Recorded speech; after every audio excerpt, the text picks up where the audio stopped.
আলাইহিস সালাম একজন যদি আল্লাহর কোরআন শরীফের অক্ষর একটা পাঠ করে আশরাতুন হাসানা আমার আল্লাহ 10টা করে নেকি দান করে দেবেন। বলুন সুবহানাল্লাহ। কোন মায়েরা যদি কোরআন তলি কোরআন শরীফ যদি তেলাওয়াত করেন একটা অক্ষরে 10টা নেকি পাবে। আর যারা পড়ার জন্য কোরআন যদি কাউকে কিনে দেয় তিনিও 10টা করে নেকি পাবে। পড়ার জন্য যদি জায়গা পেতে দেয় তিনিও 10টা করে নেকি পাবে। যারা নামায় আমালে কোরআন বক্সে দেওয়া হয় তিনিও প্রতি অক্ষরে 10টা করে নেকি পাবে। তবে আপনার নেকি কাটা যাবে না। আল্লাহ হলো রহমান, অথল দয়া সাগর, মেহেরবান। তিনিও প্রত্যেককে 10টা করে নেকি দান করে দেবেন। জোরে বলেন। এবার আমি আপনাকে বলছি তাহলে মৃত ব্যক্তির জন্য আমরা কোরআন তেলাওয়াত করি। শুধু মৃত ব্যক্তির জন্য কোরআন তেলাওয়াত করলে এটাই যদি আমাদের সমস্যা হয়, আমাদের শিখিয়েছে ফুরফুরা দাদা পীর রহমাতুল্লাহ আলাইহি, বসিরাট আল্লামা রুহুল আমিন রহমাতুল্লাহ আলাইহি, তিনি তো আমাদের শিখিয়েছে তোমাদের বাপ মা দাদা দাদি নানা নানি আত্মীয় পরিবার পরিজন প্রতিবেশী যারা নীরব নগরে চলে গেছে ফারাফায়া দেহি তাদের জন্য হাত তুলে দোয়া চাও। তবে খালি হাত তুলো না, কিছু দোয়া দরুদ কলেমা তাসবিহ কোরআন তেলাওয়াত করে তাদের রুহু পাকে পৌঁছে দাও। জোরে বলেন। এবার আমি আপনাকে বলছি তাহলে মৃত ব্যক্তির নামে আমরা কোরআন খতম করি, তাদের নামে আমরা কোরআন বক্সে দেই। কোন ব্যক্তি যদি বলে নবীর জামানায় মৃত ব্যক্তির জন্য ফুল খতম কোরআন হয়নি, কোরআন খতম করা হয়নি, কোরআন পড়া হয়নি, তাদের যুক্তিটা ভালো। কেন নবী যখন দুনিয়ার হায়াতে ছিল টোটাল কোরআন শরীফ এক জায়গায় করা ছিল না। তাহলে গোটা 30 পারা কোরআন কোন ব্যক্তির নামে তো পড়া হয়নি। যুক্তিটা ভালো, কিন্তু আমাদের দলিল আছে। আল্লাহ নবী হাদিস শরীফে বললেন এক সময় নবী আমার মসজিদে নববীতে বসে আছেন, জিবরিল আমিন আলাইহিস সালাম আল্লাহ নবীর কাছে আসলেন। নবী পাকের পা মোবারক, হাঁটু মোবারক আর জিবরাইলের হাঁটু দুটো এক জায়গায় করে দিলেন। আল্লাহ নবীকে বললেন ইয়া রাসূলুল্লাহ, আল্লাহ যে কোরআন নাজিল করেছে ওই কোরআন গুলো আপনি একটা বার তেলাওয়াত করেন, আমি শ্রবণ করব। সমস্যা যদি হয় আমি আপনাকে সাহায্য করব। আল্লাহ নবী সূরা ফাতিহা থেকে নিয়ে মিনাল জিন্নাতি ওয়ান নাস এক খতম কোরআন তিনি তেলাওয়াত করলেন।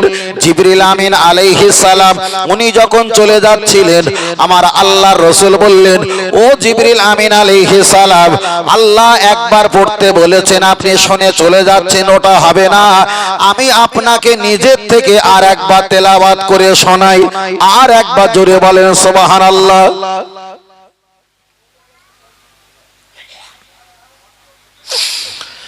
ও বাপজিরা, নবী আমার নিজের থেকে আর একবার কোরআন তিনি খতম করলেন। জিবরাইল আলাইহিস সালাম ওটা শুনে আবার চলে যাচ্ছিলেন। নবী আমার আইদিয়াকুম হাত ধরে আবার জিবরাইলকে বসালেন।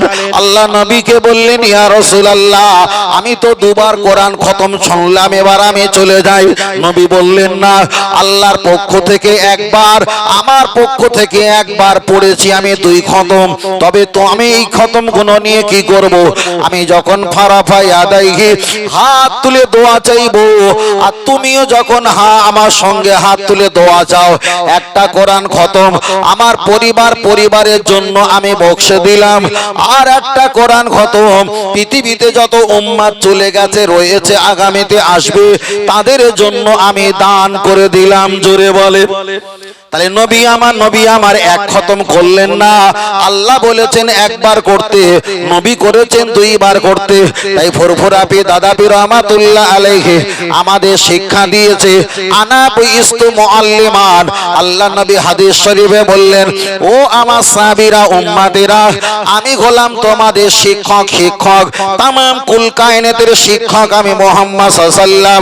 তাই আমার নবী শিক্ষক হিসাবে জীবিত মৃত প্রত্যেকের জন্য কোরআন বক্সে যেমন দোয়া করেছে, আমরা নবীর ওই হাদিসটা পালন করে মৃত ব্যক্তির নামে আমরা কোরআন বক্সে দেই। তাই আমাদের দলটা আহলে হাদিস নয়, আমাদের দলটা আহলে সুন্নাত নবিয়ানা দল। জোরে বলে। আল্লাহ, বুঝতে পারছেন দাদু ভাই? পরিষ্কার পরিচ্ছন্নতা আগিয়ে যায়। চলেন আমি আপনাকে বোঝাতে চেয়েছি তাহলে এক নম্বরে বলেছিলাম কোরআন খতম আমরা মৃত ব্যক্তির নামে দেই, আর নবী দিয়েছে মৃত ব্যক্তির নামে, নবী দিয়েছে জীবিত ব্যক্তির নামে। যারা দুনিয়াতে আসেনি রুহে জগতে আছে তাদের নামেও নবী কোরআন খতম দিয়েছে।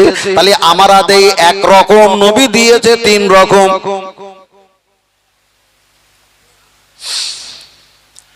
চলেন আমি আপনাকে বোঝাতে চাই, অনেক বক্তা আপনার কাছে অজনসিয়াত করবে আর আপনি অজনসিয়াত শুনে মনে করবেন হয়তো এটা আমাদের সিলসিলার বক্তা, সিলসিলার আলেম।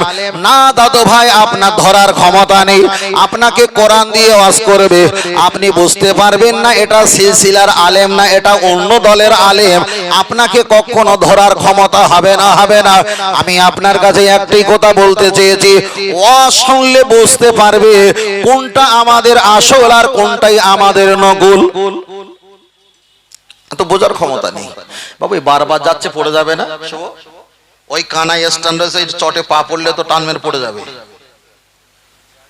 হ্যাঁ বাবু, এটা তুমি পিছিয়ে বসো, একটু পিছিয়ে বসো। ছোট ভাই একটু পিছিয়ে যাও, সহযোগিতা করো না, দেখলি হবে। আল্লাহ আল্লাহ।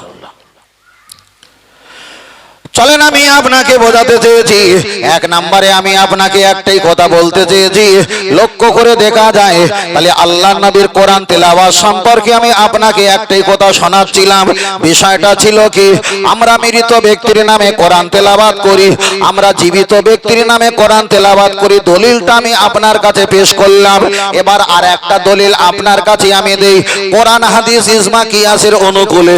সেটা হলো কি, এমন সমাজের বক্তা আলেম আছে তারা ওয়াজ-নসিহত করে আর বারবার করে বলবে তোমরা যখন কোরআন তেলাওয়াত করো আলহামদুলিল্লাহ ভালো ভালো ভালো ভালো, কিন্তু বাবাজিরা কোরআন তো এসেছে জীবিত মানুষের জন্য, মৃত মানুষের জন্য নয়।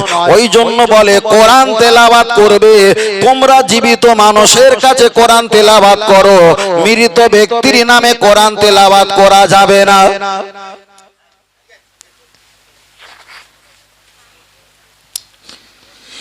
এবার বলেন আপনাদের দক্ষিণ পাড়া উত্তর পাড়া এই এলাকায় কোন ব্যক্তি যদি মারা যায়, মৃত ব্যক্তির মাথার সামনে আমরা কোরআন পড়ি না? পড়ি না?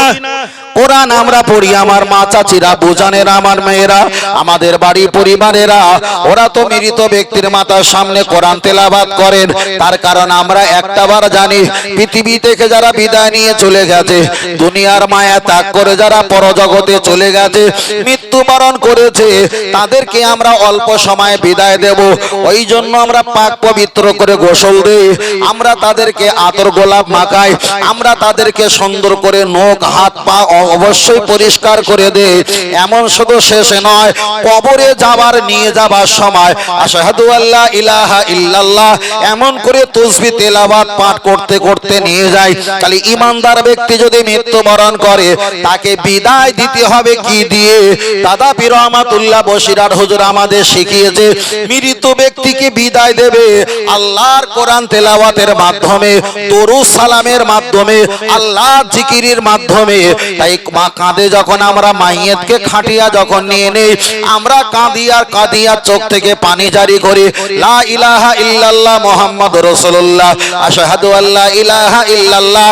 তাহলে ঘরে ছিল কোরআনের আওয়াজ দিয়ে তাকে ভরিয়ে রেখেছিলাম, রাস্তা থেকে নিয়ে যখন কবরে নিয়ে যায় তখনও আল্লাহ জিকির দোয়া দরুদ কোরআন দিয়ে তাকে ভরিয়ে রেখেছি। তার কারণ হলো একমাত্র কোরআন আর আল্লাহ আর নবীর এই পথ, এই মৃত ব্যক্তির ছড়া নাজাত ছাড়া আর কোনো গতি নাই, গতি নাই।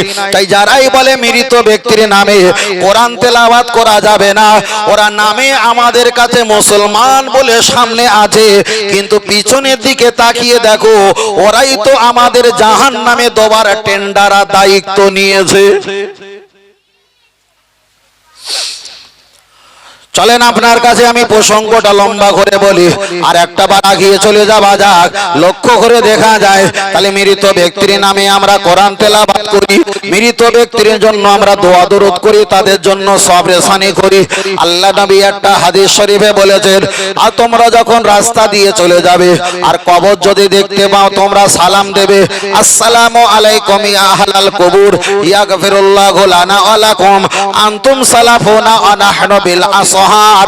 ও বাবাজিরা, মৃত ব্যক্তির নামে যদি কোরআন তেলাওয়াত করা শরীয়তে যদি হারাম হয়, খোদ রাসূল বলেছে মৃত ব্যক্তি যখন কবরে থাকবে, তোমরা যখন রাস্তা দিয়ে যাবে তাদেরকে তোমরা সালাম দাও। তাহলে নবী আমার বললেন আসসালামু ক্বাবলাল কালাম, পেহলে সালাম উনকে বাদ কালাম, প্রথমে তোমরা সালাম দাও তারপরে তোমরা কথা বলো। আল্লাহ নবী পরে একটা হাদিস শরীফে বললেন আল বাদিউ বিস সালামি আল বারিউ মিনাল কিবরি, যে ব্যক্তি প্রথমে সালাম দেয় অহংকার থেকে ওই ব্যক্তিটা বেঁচে যায়। বাবু ওইভাবে করো না, নেমে যাও। ওই ক্যামেরা চলছে, তুমি দেখলি, যারা পরে দেখবে বিয়াদ মনে করবে, করবে না? হুজুর ওয়াজ করছে, বাচ্চা মানুষ মোবাইলে বসে আছে, এটা ভালো না, তুমি নিচে যাও, নিচে যাও। খারাপ পেয়েছে নাকি বাবু? এটা শোভনীয় নয়। একটা আলেম ওয়াজ করবে, ছোট বাচ্চা মোবাইলে করবে, আদব নয়, ওটা ভালোর দিক না। কেউ কিছু বলবে? ডিস্টার্ব হচ্ছে?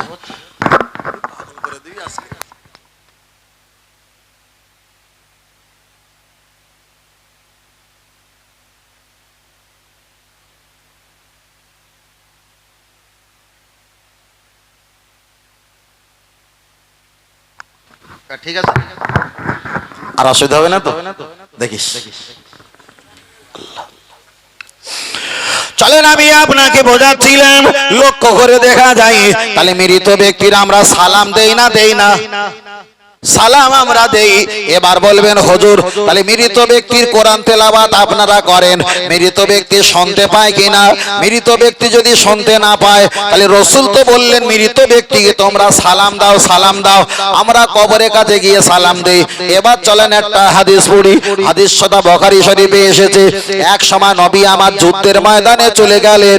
আবু জাহেল ওই কাফের বেঈমানরা তারা মৃত্যুবরণ করেছে, একটা গর্ত করা হয়েছে, কাফের বেঈমানদের কিছু অংশ ওখানে ছুঁড়ে ফেলে দেওয়া হয়েছে। আল্লাহর নবী দাঁড়িয়ে আছেন, হযরতে ওমর ফারুক রাদিয়াল্লাহু তাআলা আনহু সেখানে দাঁড়িয়ে আছে। আল্লাহর নবী তাদের দিকে তাকিয়ে তাকিয়ে বলছে ফাহাল আজাতুম মা ওয়াদা রাব্বাকুম হাক্কা আও কামা ক্বালা আলাইহিস সালাম। ও কাফের বেঈমানেরা, আল্লাহ আমাকে বলেছিল রাসূল তুমি টেনশন করবে না, জিতে যাবে, আর তোমরাই তো বলেছিল আমরা জিতে যাব। আল্লাহর ওয়াদাটা আমার আল্লাহ আমার পুরো করে দিয়েছে, তোমাদেরকে হারিয়ে জাহান্নামে দিয়েছে। আমি রাসূল আমাকে আল্লাহ জয় জয়কার করে দিয়েছে। এই কথা যখন বেঈমান কাফের মৃত তাদের কাছে যখন বলছে, হযরতে ওমর একটু মুস্কি হেসে বললেন ইয়া রাসূলুল্লাহ, ওরা তো কাফের বেদিন মারা গেছে, আর তাদের মাতার সামনে দাঁড়িয়ে আপনি এমন কথা বলছেন, ওরা কে শুনতে পায়? আল্লাহর নবী বললেন ও আমার সাহাবীরা লা তাসমাউ, তোমরা মনে করো যে শুনতে পায় না। আমি রাসূল বলে গেলাম তোমরা দুনিয়াতে হায়াতে যতটা কানে সজাগ, তার চাইতে যারা মৃত্যু হয়ে যায় তাদের নামে কিছু বললে আমার আল্লাহ কানে আওয়াজটা ধরিয়ে দেয়। তাহলে একজন বেঈমান কাফের মৃত্যু হওয়ার পরে আমার নবী পাক বললেন ওরা যদি শুনতে পায়, আমাদের এলাকায় মা চাচি বাবাজিরা এরা ইমানদার মুসলমান, এরা যদি মৃত্যুবরণ করে নিঃসন্দেহে শুনতে পায়, শুনতে পায়। তাই আমরা কবরে গিয়ে সালাম দেই, মৃত ব্যক্তির জন্য দোয়া দরুদ কলেমা আল্লাহর কোরআন তেলাওয়াত করা হয়, যাতে করে আলমারু মান আহাব্বা, এই কোরআন তেলাওয়াত দোয়া দরুদের ওসিলায় আল্লাহ তাদেরকে ক্ষমা করে দেয়।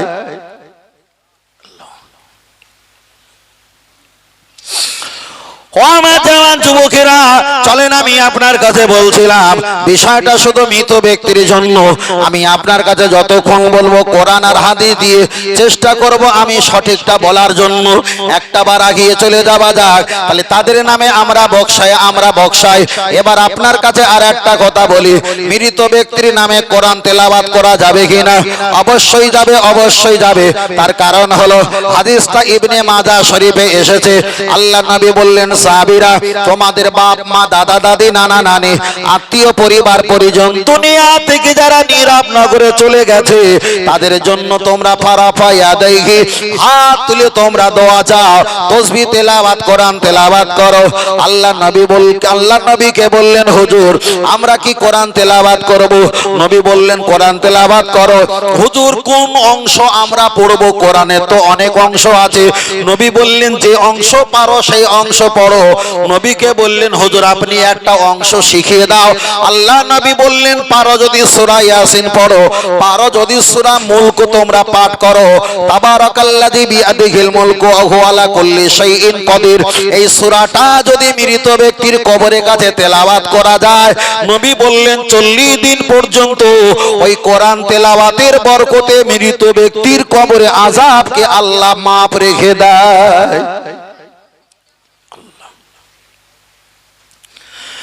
তাহলে এখানে প্রমাণ হয়ে গেল জীবিতওয়ালা ব্যক্তির জন্য কোরআন তেলাওয়াত করেছি, মৃত ব্যক্তির জন্য করেছি। সালাম দিলে শুনতে পায়, তাদের জন্য দোয়া করলে তারা শুনতে পায়। শুধু এটাই নয়, আপনি যদি কোনো মৃত ব্যক্তিকে সালাম দাও, সালাম দিলে জোনার যে রুহটা ইল্লিন হোক সিজিল হোক যেখানে রাখা আছে, সালাম দিলে নবী বলেছেন ওই রুহটা মুহূর্তে 1 সেকেন্ডের ভিতরে তার হৃদয়ে আল্লাহ হাজির করে দেয়, আর ওখান থেকে সালামের জবাব আল্লাহ প্রদান করিয়ে নেয়। আর একটু জোরে বলেন সুবহানাল্লাহ। ও বাপজিরা, আমি আপনাকে বোঝাতে চেয়েছি তাহলে মৃত ব্যক্তির জন্য আমরা কোরআন তেলাওয়াত করব, অবশ্যই ভালো। তবে আপনার কাছে আর একটা কথা বলি, আজকে হলো বারে কি বার? জি জি, বৃহস্পতিবার। তাহলে আজকে হলো বারে হলো বৃহস্পতিবার। আমি আপনার কাছে একটাই কথা বোঝাতে চেয়েছি, আজকের যদি বারে বৃহস্পতিবার হয়, ও বাবাজিরা খুব ভালো করে শুনবেন, নবী আমার জানিয়ে দিয়েছেন বৃহস্পতি তোমরা যত সপ্তাহে ইবাদত করো, শনিবার এতবার পীর মঙ্গল বুধ জুমা রাত জুমা আমরা সারা সপ্তাহ ইবাদত করি। অসজুদুলিল্লাহ আল্লাহ নামে সেজদা দেই, ওয়ারকামা রাকিন আল্লাহ নামে রুকু করি, আমরা তিলাওয়াতুল কোরআন আমরা তেলাওয়াত করি, আল্লাহ জিকির আমরা করি। সব জিকির আজগার কোরআন তেলাওয়াত ইবাদত সেজদা রুকু সব কিছু সওয়াব ডাইরেক্ট আল্লাহর কাছে চলে যায় না, ইবাদত গুলো আমার নবীর দরবারে ফেরেশতারা হাজির করে দেয়। প্রতি বৃহস্পতিবার আর সোমবারে আমার নবীর দরবারে হাজির করা হয়, আর নবী আমার ওই ইবাদত গুলো খুলে খুলে দেখে যে ইবাদতে আমার নবীর প্রশংসা আছে, ওই ইবাদত কবুল হওয়ার জন্য শাহিদাইহি আল্লাহর কাছে সুপারিশি আর সাহায্য চায়। জোরে বলেন সুবহানাল্লাহ। তাহলে আপনি ইবাদত করবেন আর এই ইবাদত ফেরেশতা নিয়ে আল্লাহর কাছে চলে যাবে না, না, ওই ইবাদত গুলো নবীর দরবারে যায়, আর নবী যাতে খুশি আমার আল্লাহ তাতে খুশি হয়ে যায়।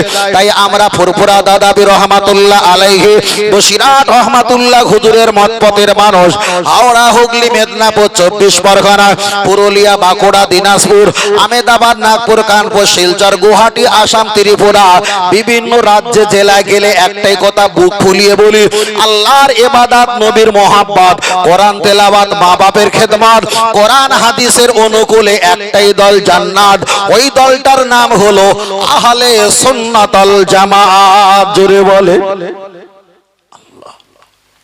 অনেক জায়গায় গেলে হুজুরগুলো বক্তাগুলো যারা আমাদের আশেপাশে যেসবগুলো আছে বেশিরভাগ তারা যেখানে যেরকম সেখানে সেরকম করে। তার কারণ কি? ও সব ঝনলা জড়িয়ে লাভ নেই, ওসব কিছু করার দরকার নেই। কিন্তু বাপের 4টে ছেলে কি সমান? সমান না, সমান না। সবসময় ইস্তেকামাত নিজের আকীদাটা ঠিক রাখতে হবে। যেখানে যেমন সেখানে তেমন করলে হবে না। তাহলে নিজের বিশ্বাসটা আকীদাটা নষ্ট হয়ে যাবে, আর আকীদা নষ্ট হয়ে গেলে তালা ভেঙে গেল, যখন তখন খাঁচায় ও চিটিংবাজ ঢোকবে, মোনাফেক ঢোকবে, যাবে আসবে, নামে তোমার ঘর থাকবে, কিছুই নিরাপত্তা থাকবে না, সব চুরি হয়ে যাবে। আগিয়ে যাই। তাহলে 1 নম্বরে বলেছিলাম কোরআন তেলাওয়াত করা সম্পর্কে আমি আপনাকে বলছিলাম মৃত ব্যক্তির নামে সবরেসানি, এটাই আমি আপনাকে বারবার করে বলছি সবরেসানি করা যাবে কিনা।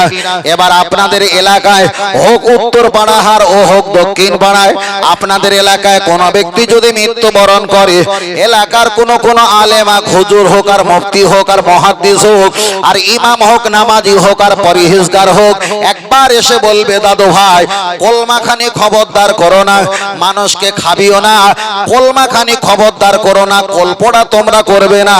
এই পয়সা টেনে তোমরা মসজিদে দান করে দাও, এই পয়সাটা নিয়ে তোমরা মাদ্রাসা দান করে দাও। এখন যারা মাদ্রাসা চালায় তারা জানে যদি এই ফতোয়া দেই তাহলে 1.5 লক্ষ টাকা কলমা খানিতে না করলে 1 লক্ষ টাকা তো মাদ্রাসায় আসলে আমাদের লাভ। যারা মসজিদ চালায় তারা তো জানে হয়তো 1.5 লক্ষ টাকার ভিতরে 50,000 টাকা আসলে তো আমাদের 2-3টে এসি কেনা যাবে, এটা আমাদের লাভ। তাহলে সমাজে যারা আলেম ওলামা আছে তাদের সুবিধার্থে তারা তেমন লবণ নুন দিয়ে তরকার পাকাচ্ছে, কিন্তু সমাজ থেকে কলমাখানি তুলে দিয়েছে, কলমাখানি তুলে। আমি যদি বলি যে মসজিদে দান করবে কার? আল্লাহ। কিরকম আল্লাহ দান করো? এখন সাপোজ এখন না আপনার ভাই আপনার বাপকে একটা জামা কিনে দিয়েছেন, জামাটা কার দিয়েছেন? আব্বাকে। এটা তো আল্লাহকে দেয়নি, দিয়েছি কাকে? আব্বাকে। কেন আব্বাকে না দিলে দায়িত্ব কার? আমার। কেন আব্বা ঠান্ডা পাবে, গরম পাবে, অসুস্থ হবে, শরীর খারাপ হবে, আর সবকিছু দায়বদ্ধ আমি ছেলে, আমাকে নিতে হবে। এখন বলেন মসজিদ কার? আল্লাহ। মসজিদ কার? আল্লাহ। এখন আল্লাহ বলেছে যে মসজিদ করো ইবাদত করার জন্য, ঠিক আছে মসজিদ করলাম। মসজিদে দান করলে যে আল্লাহ দেওয়া হয় এটা কে বলেছে? ওটা তোমার ঠান্ডাকালে গরমকালে ঠান্ডা লাগার জন্য তুমি এসি লাগিয়েছো, ও তোমার সুবিধার্থে পাকা লাগিয়েছো, তোমার সুবিধার্থে তুমি লাইট টিউবলাইট লাগিয়েছো, তোমার সুবিধার্থে পাথর লাগিয়েছো, তোমার সুবিধার্থে মার্বেল সাবমিট করেছো, তোমার সুবিধার্থে কলনাটেলের টিউ তুমি মোটর লাগিয়েছো, তোমার সুবিধার্থে কাঁচের জানালা লাগিয়েছো, তোমার সুবিধার্থে পাথর লাগিয়েছো, তোমার সুবিধার্থে তুমি কি বলেছো মসজিদে গামছা রেখে দিয়েছো। এগুলো কি আল্লাহ ব্যবহার করে? করে না। তাহলে মসজিদ হবে আল্লাহর জন্য, আমরা যা দান করছি আল্লাহর ঘরে দান করছি, কিন্তু ও দানটা আমাদের উপকারের জন্য আর ব্যবহারের জন্য। এখন এই দানটা আল্লাহর জন্য হচ্ছে না আমাদের জন্য হচ্ছে, এই চিন্তাটা 5 দিন ধরে ভাববে, তারপরে ভালো করে বুঝে সুঝে আমাকে বলবে, খুব ভালো করে 5 দিন ধরে ভাববে। আমি যদি বলি আবার কে আছে কাঁকড়া মারা তেল চিড়িত করে উঠ পেলে কেউ হুজুর আপনি কি বলছেন, কিছু করার নেই। যদি বলেন কেন, চলেন আমি আপনাকে বোঝাতে চেয়েছি, ও ভালো করে বুঝবেন। একটাই কথা আমি বারবার করে বলছি, ও বাবাজিরা ভালো করে বোঝেন। স্ত্রীকে আপনি বিবাহ করেছেন, তাকে আপনি বিবাহ করলেন ইজাব আর কবুলের মাধ্যমে। স্ত্রীকে আপনি হরিকতি আমলেকে বড়া অর্জুন কালমেঘ রজনী বিমাল থেকর শান্তি মোসাফি দিলবার 1000 রকম আপনি দিতে পারেন, নাও পারেন। কানের ঝুমকো আর অলংকার, কোমর চাবি, পায়ে হাতের গোলার আপনি দিতে পারেন, নাও দিতে পারেন। তার নামে জমি দিতে পারেন, নাও পারেন। তার নামে অ্যাকাউন্টে টাকা দিতে পারেন, নাই পারেন। কিন্তু বিবাহ হয়ে গেছে ইজাব আর কবুলের মাধ্যমে। এগুলো যখন আপনি দিয়েছেন, এগুলো হলো আপনার বাঁদরামু। তাহলে আল্লাহ নবী বলেছেন কেউ যদি আমার ঘরে দান, আল্লাহ নবী বলেছেন কেউ যদি আল্লাহর ঘরে দান করে, 1 টাকা হোক আর অর্ধেক হোক, টাকা দিয়ে, শ্রম দিয়ে, অর্থ দিয়ে, বুদ্ধি দিয়ে, সহযোগিতা দিয়ে, সহযোগিতা ভালো উদ্বুদ্ধি দিয়ে যদি কেউ সহযোগিতা করে, নবী বললেন মান বানা লিল্লাহি মাসজিদান বানাল্লাহু লাহু বাইতান ফিল জান্নাহ, আমার আল্লাহ খুশি হয়ে জান্নাতের ভিতরে স্পেশাল একটা জান্নাতি ঘর আল্লাহ বানিয়ে দেবে। তাহলে আপনাকে টাকা দিয়ে, অর্থ দিয়ে, সহযোগিতা করে আল্লাহর ঘর বানাতে হবে, বানাতে হবে। এবার আমি আপনাকে বোঝাতে চেয়েছি, তাহলে উপকার পেল কারা? যারা জায়গা দিয়েছে, যারা মসজিদ করেছে। আর বাদ বাকি যেগুলো করা হয় এগুলো তো 50 গ্রাম তেলে মাছ ভাজা যায়, দিয়েছো তো আপনি 1 লিটার তেল, এটাই ছিল আপনার অতিরঞ্জিত। এবার যদি বলেন আল্লাহর ঘরে দিয়েছে, আল্লাহ যদি বলে খাতা খুলে দেখ তোর টাকা বাপের কিরামি লেইনি, কি হবে? তোর টাকা আমি লেইনি, তোর টাকা তুই নিয়েছিলি, বুঝলেন না? তোর বুড়ো বাপ নামাজ পড়তে আসবে, পা স্লিপ করে বলে বসিরহাট থেকে 3500 টাকা তোরা কার্পেট কিনে বিছিয়েছিলি, ওটা আমার জন্য, ওটা আমার জন্য। আর নাম কিনা হচ্ছে আল্লাহর ঘরে আমি একটা কার্পেট দিয়েছি। কে বলেছে আল্লাহর ঘরে কার্পেট দিয়েছো? আল্লাহ। ও আমার বাপ, চলেন একটা একটাবার আগিয়ে যাওয়া যায়। আমি বলছিলাম কোরআন তেলাওয়াতের জন্য, তাহলে কোরআন শরীফের সূরা মুলক শরীফ কোন মৃত ব্যক্তির কবরের কাছে যদি একটাবার পাঠ করা হয়, ওই ব্যক্তির কবরে আযাব 40 দিনের মতো আমার আল্লাহ মাফ করে দেয়। আল্লাহ নবী আর একটা হাদিস শরীফে জানিয়েছেন, হাক্কানি আলেম ইমানদার কোন ব্যক্তি যদি একটা কবরবাসীর সামনে দিয়ে হেঁটে যায়, আমার আল্লাহ তার কবরে আযাবটা মাফ করে দেয়। এ ছেলেরা, জওয়ান যুবকেরা, সোনার মানিকেরা, আপনার আব্বা মা দুনিয়া থেকে নিরাপনা করে চলে গেছে, আপনি একটা বা তাদের জন্য দোয়া চাও। আজকের বৃহস্পতিবার মানে জুমারাত, আপনি যদি সুযোগ পাও একটাবার আব্বা মায়ের কবরের কাছে যাও। যদি বলেন হুজুর আমি তো কোরআন পড়তে পারিনি, কোনো অসুবিধা নাই, আপনি একটু দরুদ শরীফ পড়েন। হুজুর আমি দরুদ শরীফ পড়তে পারি না, ছেড়ে দাও, অসুবিধা নাই, আপনি একটু কলেমা শরীফ পড়েন। আর মনে মনে করেন হাত তুলি, আল্লাহ এটা আমার আব্বা জানের কবর, এটা আমার আম্মা জানের কবর, আল্লাহ এটা আমার আব্বা, এটা আমার আম্মা। 2 বার বলবেন, 4 বার বলবেন, 6 বার বলবেন।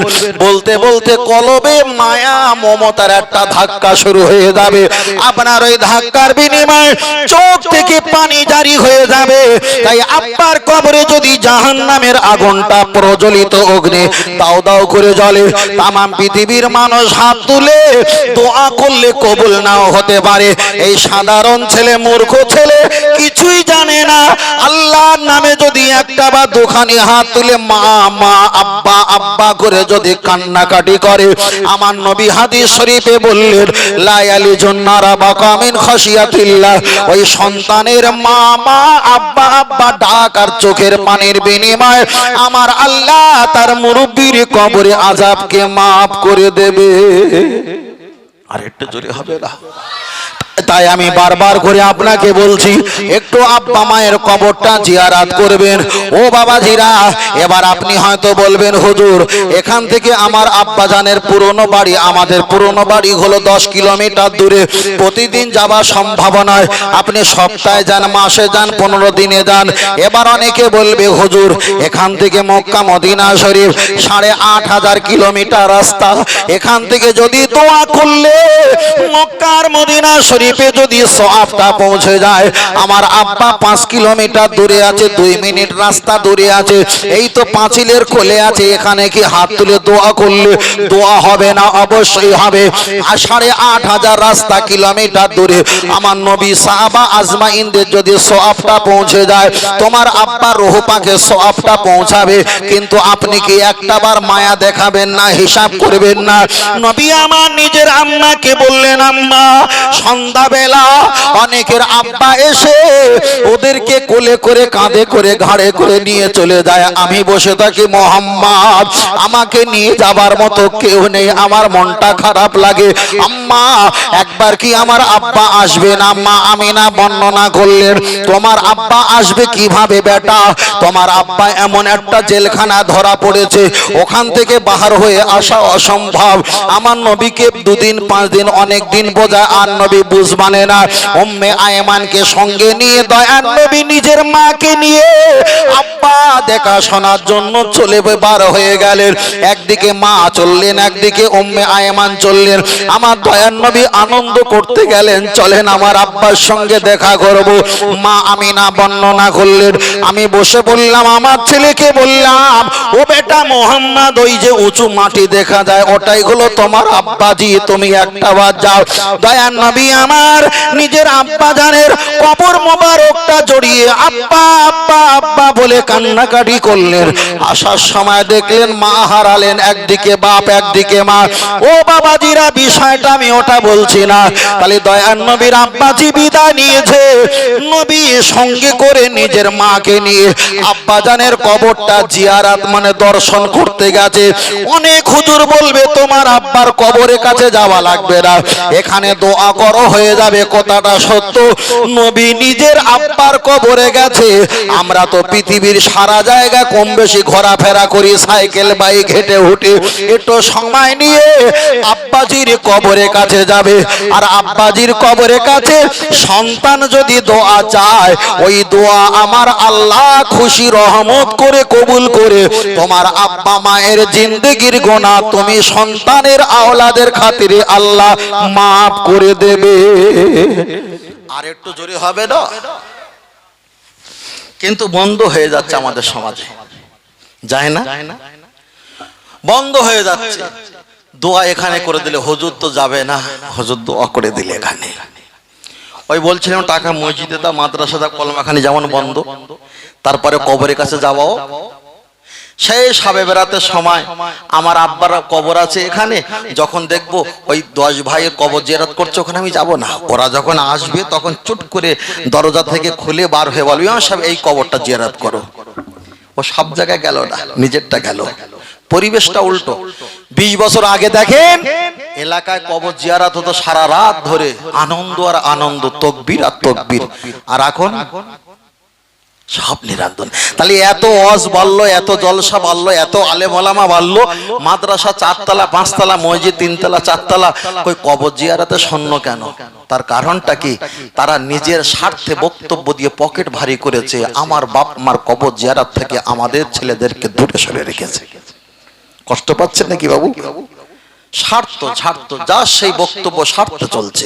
কিন্তু আজকে আমরা বক্তব্য যেটা করছি এটা হলো মৃত ব্যক্তির স্বার্থে। কথা ঠিক না? ঠিক, তাদের উপকারে আগিয়ে যায়।